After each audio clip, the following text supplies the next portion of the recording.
Kita sudah kedatangan tamu di sini. Selamat pagi semuanya. Wah, rame. Selamat pagi, rame. Ada modelnya, ada desainernya juga, dan ada Mbak Nita juga nih yang bisa cerita tentang kita. Sebenarnya ini program apa sih? Kok bisa sampai Indonesia dibawa ke Jepang gitu loh? Dan udah 5 kali katanya berlangsung. Gimana nih Mbak Nita? Jadi Sakura Collection ini adalah program dari Jepang yang didanai oleh Japan Adventure. Dari pemerintah Jepang berarti ya yang ikut? Dari Jepang. Jadi yang bergerak di bidang pariwisata sebetulnya, tetapi mereka juga care terhadap fashion, terutama di Asia. Jadi Sakura Collection ini sudah diselenggarakan ini yang kelima kali. Kelima kali dan selalu mendekati cherry blossom gitu ya saat spring ya? Ini pas ada itu dan yang satu juga bulan Oktober November. Oh gitu. Ya itu keliling ke seluruh negara ASEAN ya. Berarti kurang lebih ada sekitar berapa tuh? 5-6 negara yang terlibat. Ya, kalau yang pertama dulu ada 7, Filipina, Singapura, Kuala Lumpur, Vietnam, Thailand, Indonesia, Jepang, dan Taiwan. Banyak sekali. Dan diwakili hanya oleh satu desainer berarti per negara. Nah, untung saya bisa pakai. Tahun 2016 itu Indonesia diwakili oleh Agit.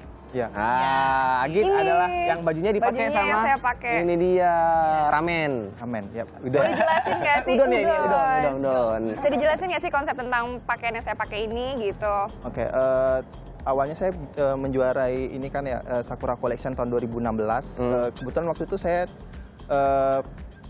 temanya ngambil tentang ramen gitu. Soalnya saya suka Naruto gitu kan. Naruto itu makanan favoritnya ramen gitu. Jadi terinspirasi dari situ gitu. Jadi ya terciptalah baju ini gitu. Oh gitu. Kan ada beberapa baju yang dibawa ke sana. Apakah semuanya konsepnya makanan atau gimana tuh? Iya, sebenarnya saya dulu tuh ada satu baju aja. Satu baju ini aja. Oke. Tetapi konsepnya ya tentang makanan sih. Tentang makanan unik Jadi, sekali ya. Ceritanya adalah Agit 2016 sebagai salah satu peserta untuk ikutan lomba berkompetisi di Indonesia untuk nanti pemenang dan akhirnya menang dikirim ke Jepang untuk fashion show lagi dengan pakaian Agit. Safira di sini sebagai salah satu jurinya. Jurinya masih muda banget loh ini. Iya, kamu umurnya berapa sih? Kok kayaknya sama umurnya? Baru 25 udah jadi juri. Kamu jangan aku muda dulu tapi. Iya, kamu lebih muda. Jangan lupa pakai mic-nya. Mohon maaf, Safira. Safira, untuk penilaiannya, seperti apa nih proses penilaiannya? Apa yang dilihat dari para peserta untuk Sakura Collection ini? Yang pasti sih kita ngelihat dari keunikannya ya, sama udah unik, udah pasti. Pasti unik banget. Unik, terus effortnya sih, kayak seberapa banyak effort yang dituangkan ke dalam koleksinya gitu. The more effort they put, the better. Soalnya ya kelihatan siapa yang emang mau banget, siapa yang emang ambisius banget. Waktu itu kontestannya ada berapa banyak yang ikut di Indonesia? Kemarin saingannya Agit waktu itu? Kalau saingan saya dulu itu ada sekitar 20 sekolah dengan jumlah desainnya sekitar 125 desain. Wow, 125 desain. Terbuka untuk umum ya? Iya, terbuka untuk umum.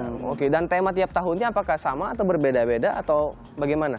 Sama sih. Sama ya, pokoknya intinya Jepang ya. Terinspirasi dari Jepang. Terinspirasi dengan Jepang itu sendiri. Jadi fresh gitu ya hasil koleksinya apapun, pokoknya terbuka lah ekspresinya dalam desain-desainnya. Oke, kemudian Agit sebagai desainer, tapi Kiku juga ikutan ke Jepang sebagai modelnya. Nah, gimana ceritanya kamu juga bisa ikutan terlibat dalam Sakura Collection ini?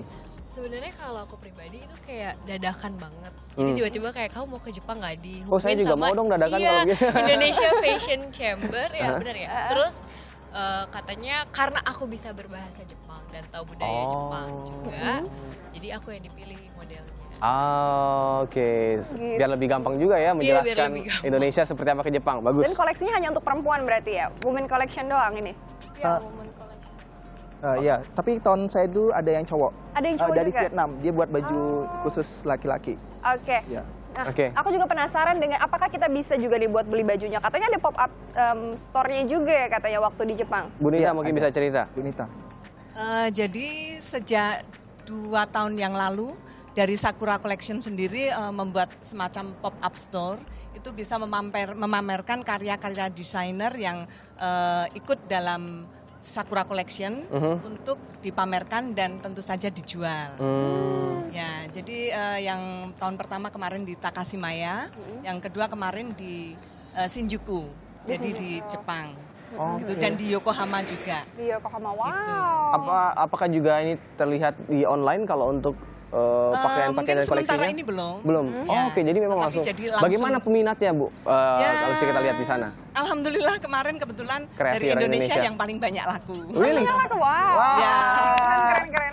Ya, dari 10 baju yang dipamerkan, punya saya laku 8, punya Mas Agit laku 3, dari Kuala Lumpur laku 1, yang lain sepertinya belum laku. Yeah. Ya. Git, tapi kamu pernah ngobrol nggak sih sama yang beli pakaian? Kenapa mereka memilih hasil karya dari yang lebih ke orang-orang Indonesia gitu? Apakah memang terlihat bedanya hasil desainer dari Indonesia dan negara-negara lain mengenai Jepang ini?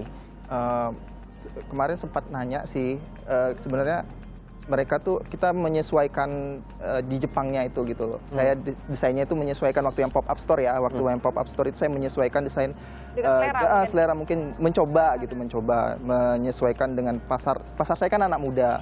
Jadi saya buat desainnya yang mungkin lebih simpel tapi masih ada detail-detailnya yang menarik gitu. Seperti jadi, sumpit dan mie di atas kepala ini. Itu hanya untuk nggak buat fashion show aja ya, untuk fashion show aja ya. Properti. Oke, ini 2016. Yang 2017 siapa sih pemenangnya? Pemenangnya itu Tara. Safira, Mai. Jurinya. Aduh, dia ingetnya Safira terus. Kan Gimana dia kan dong? juri, pasti Safira tahu ya. Ya kan?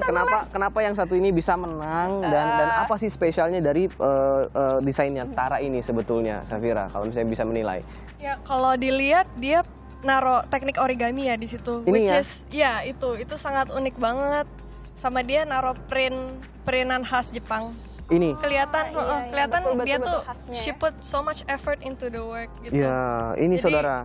Ini kalau bisa dibilang kimono ya. Iya, dasarnya. polanya juga pola kimono. Dan ini saya tahu apa ini. Ini biasanya ada di samurai Jepang nih. Ya. Betul. Oke. Jadi it's well researched, well made, dan kerapihan juga dinilai. Jadi Oke. all in one. Oke. Saya ini buat cewek sayang banget, nggak bisa dipakai buat cowok. Bisa Itu nanti aku pakai pengen versi banget cowoknya ya, soalnya. Git. Pesan sama Agit bikin versi cowok gitu ya, agak yang lebih maco lagi. Terima kasih ya sudah datang ya narasumber kita yang luar biasa atas inspirasi dan juga ide-idenya. Yang pasti ini juga bagaimana ya karyanya kita orang Indonesia juga ikut mendunia sampai ke Jepang sekarang ya. Betul. Tahun depan bagaimana 2018 mungkin Mbak Nita untuk Sakura Collection-nya Safira akan tetap berlangsung?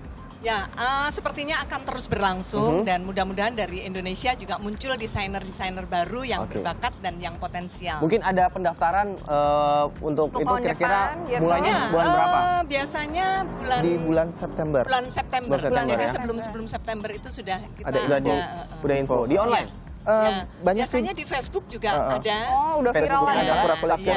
Sakura Ya. Collection. Itu terbuka untuk seluruh Indonesia. Nah, mari dari Sabang sampai Merauke bawa akulturasi ya Indonesia dan Jepang. Kenapa tidak? Yang suka sama kebudayaan Jepang ini kesempatannya untuk bisa melihatkan pesona Indonesia tapi bisa sampai ke Jepang juga gitu. Terima kasih sekali lagi ya buat kalian semuanya. Kapan-kapan kita ikutan ke Jepang deh.